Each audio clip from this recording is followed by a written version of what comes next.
అసలు గీ జీవితాలేందో గాని పొద్దుగాల నుంచెల్లి సాయంత్రం వరకు మంచిగా బతుకుతాం, మంచిగా ఇంటికత్తామన్న గ్యారంటీ అయితే అస్సలకే లేదు. అనొద్దు గానీ లక్షలు, లక్షలు, కోట్లు, కోట్లు తీసుకుంటారు గానీ కనీసం ఆలోచించి పథకాలైనా, కనీసం సవలతులైనా గూడా సరిగ్గా లెవ్వు. గట్లున్నది కథ. ఏదంటరు గదా! పేనుకు పెత్తనం ఇత్తే పెయ్యంతా ఉనికి జూశినట్టది. గట్లున్నది కథ.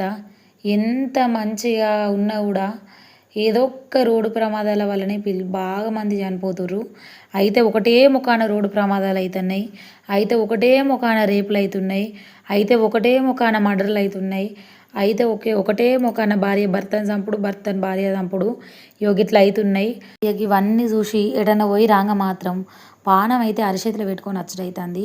అంటే ఏ సిచ్యువేషన్‌ల ఏం అడ్డమత్తదో, ఏం కథనో, ఏ సిచ్యువేషన్‌లో ఏమైతదో అని. కానీ గా బస్సు ప్రమాదం మాత్రం జీవితంలో మర్చిపోలేము. అట్లా మా చెంచల కాడ గూడా అయింది. సో, తలకాయలకు తలకాయలే లేచిపోయినాయి. కానీ ఆ బాధ మాత్రం ఇప్పుడు